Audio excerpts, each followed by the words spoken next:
Evening guys, Joe here. Just doing a video, and first let me apologize. I know it's been 2 days without a video, and that is because of my legs.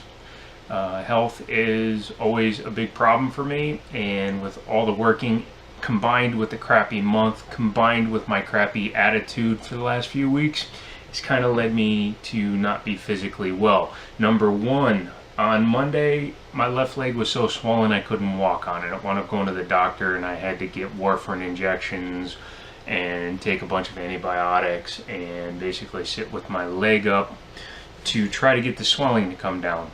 When I wear a sock right now, it looks like I'm stuffing a sausage. Not much I can do about that other than be careful, use crutches and a walking boot. And Monday night into Tuesday morning and all through today, I've been having an issue where I can't feel my leg, my right leg. I can feel with it. Like I can feel the rug under my foot. I can feel my pants leg as I touch it. I can feel things with it, but I'm completely disconnected in terms of sensation to the leg. Now, this could be due to the warfarin, it could be due to a couple of other things. However, it is quite disturbing, and I'm actually a little concerned about that. What happens is, after lying down or sitting for any length of time, when I stand up, I can't feel what my leg is doing. And your brain, if it can't feel something, won't operate it. So it won't lock my knee when I try to take a step, and I keep falling down. So I gotta go back to the doctor and get that looked at. It happens, whatever, moving on.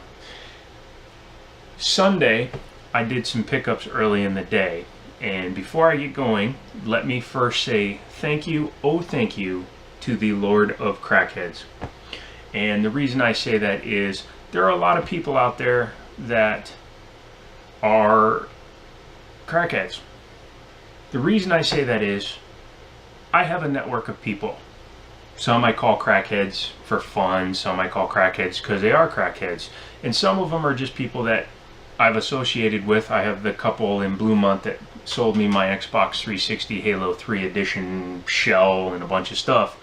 And I keep them separate, but every now and then I also run into true crackheads. And these are people that are desperate for money and they just make you the deal. I never even have to make offers to people like this because they're giving away stuff so cheap that it's worth buying just because it's so damn cheap. Sunday was just like that. It turns out that I literally live across the street from a pawn shop, and I was just kind of walking over there to look through the window, and this crackheaded couple comes up to me, literally crackheaded couple, and they had a backpack and they're like, "Hey man, do you want to buy a Sony PlayStation?"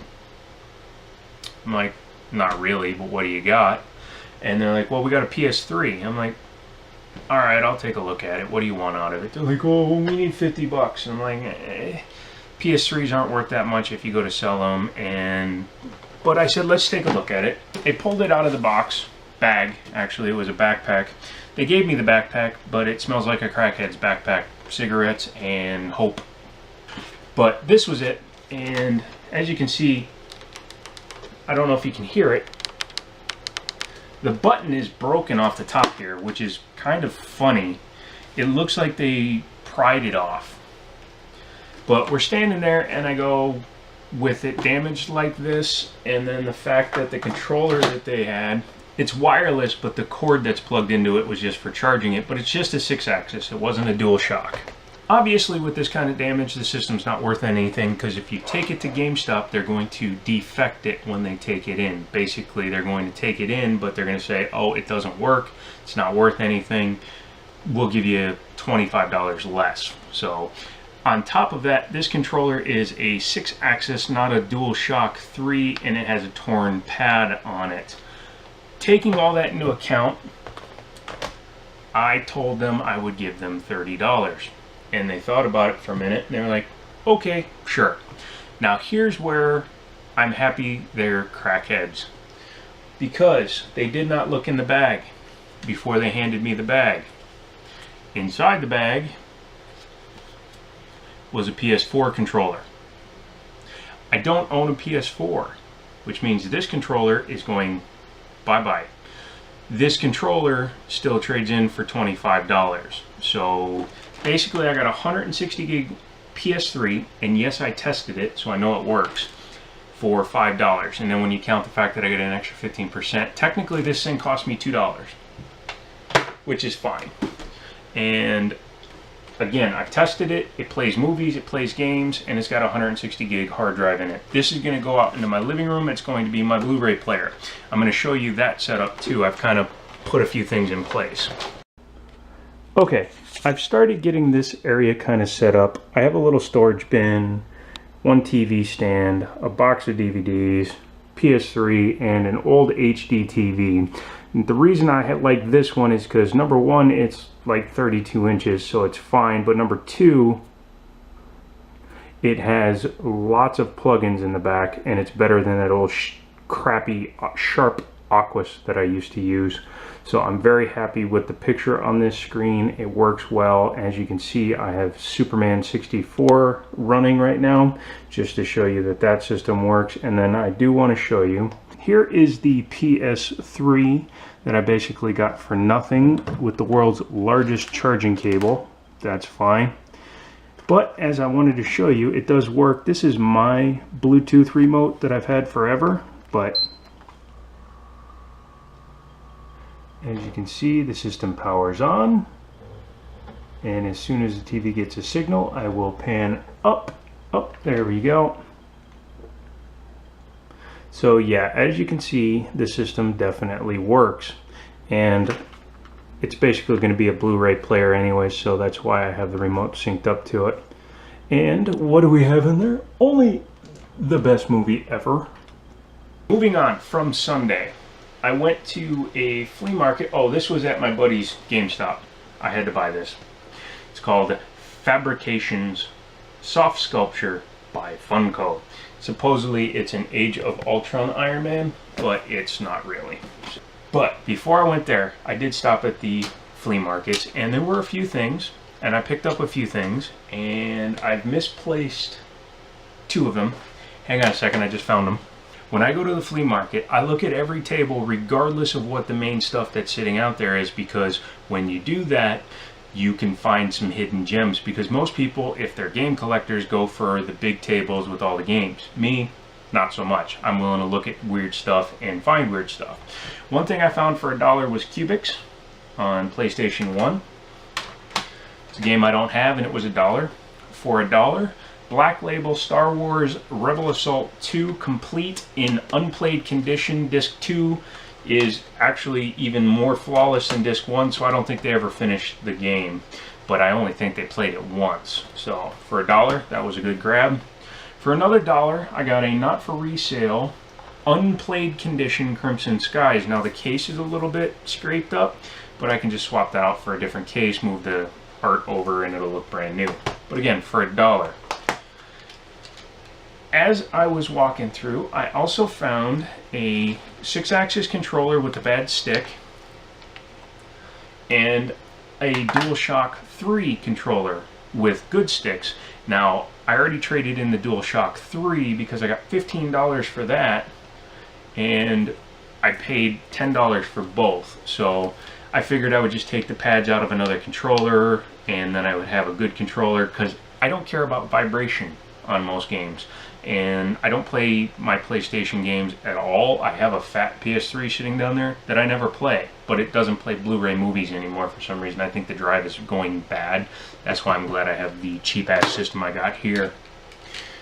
But for the money, I couldn't say no. And besides, if I take this apart real quick and swap out the sticks, I could trade this one in and get another $7. So then I would get $22 for a $10 outlay. As I was leaving the flea market, I saw out of the corner of my eye, one of the tables, a plastic bag with a cable coming out of it. So, of course, I had to walk over and check it out. And what I see sitting on the table is a Game Boy Advance SP001. So it's only front lit, and you know how much those are crappy. But I don't know how well it's showing under this light, but this is actually a Starlight edition. So Starlight Gold. It's a very rare color. It's hard to come by. It's a limited edition, and other than some goop all over it, it's in really solid shape. The screen is really clean, and inside of it was Donkey Kong Country 3. That $10 was an old GameStop price tag. But also with it, there's another game. Oh, here it is. Pet Vet from THQ, and I've got like 12 copies of that laying around. As well as Super Mario World, Super Mario Advance 2. All this was together with an original charger for $10. I couldn't say no. I know it's only a 001, but it's a very desirable color. It's a rare color. It's a color I've personally never seen in person. Right now, this 001 in terms of sold listings on eBay are going for in the $40 to $70 range, depending on how clean it is. And other than the scratching on the top, it's actually in really solid shape. You can see the stickers are like brand new on it. So I'm very happy with that.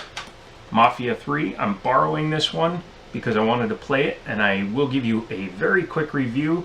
I like it, but it's very linear in terms of the way things are done, and it's not as graphically impressive as some other games are. Now, there are a few things that are, of course, but I see a lot of texture dropping, texture mapping issues that maybe will be fixed with the updates, and a few other things. So it's worth a play if you like the Mafia series. It's worth a play if you like open world games, but I do think that at some points gets a little repetitive, and there are some AI issues. Hopefully updates will fix that.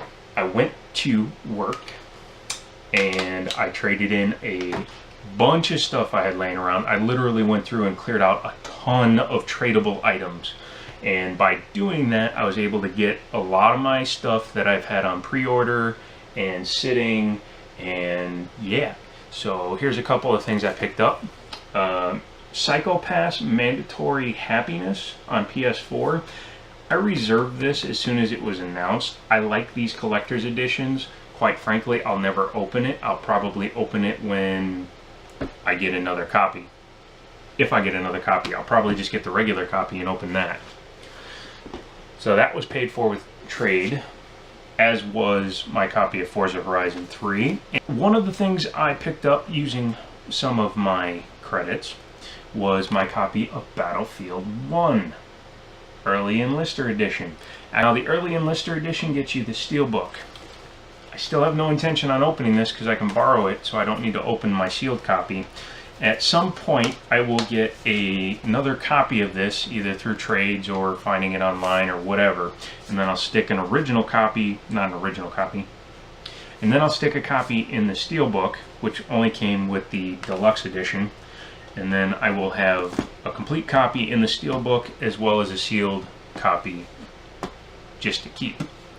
Another thing I picked up, and this was not intended, was a sealed copy of Bravely Second. Now, I did not reserve this because I don't currently play Nintendo 3DS games, but I was at my buddy's retro shop, and he's had this on his counter for like 2 months or a month and a half, basically since the day it came out. He's had this on his shelf, and I'm not sure how he got it. He might have traded for it thinking he was going to get more money. It still goes for $69 if you try to get it through GameStop, but they are getting harder to come across.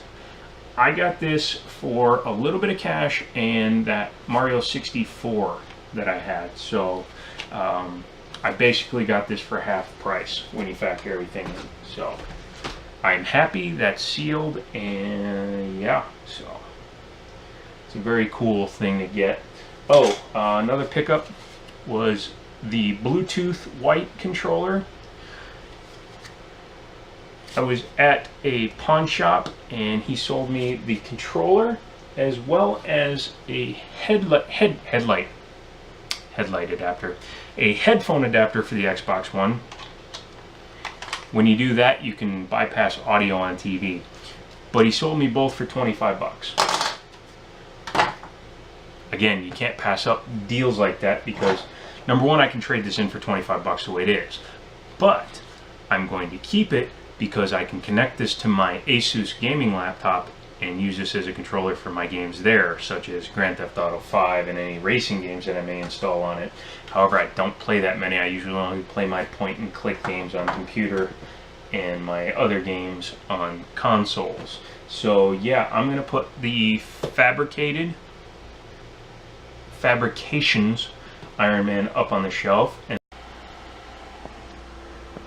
Alright, well, starting from this corner, you can see I've got my Iron Man figures, and I do have two that are not up right now because number one, they're in my car. Number two is because I'm out of nails. That one will eventually go up there or something. I'm going to put a light hanging from there, a small LED or fluorescent, I haven't decided. This side for now, until I get all that stuff organized. As you can see, all that stuff still needs to be gone through. But until I get all that organized and actual shelves like these put up, which are basically going to run around the entire room for multiple levels, yeah, I'm just going to put some of my special editions here. Like I said, that's the Game Boy SP, that's my Toys R Us edition Game Boy Advance, a couple of Steelbooks, cases, sealed stuff, Halo Reach.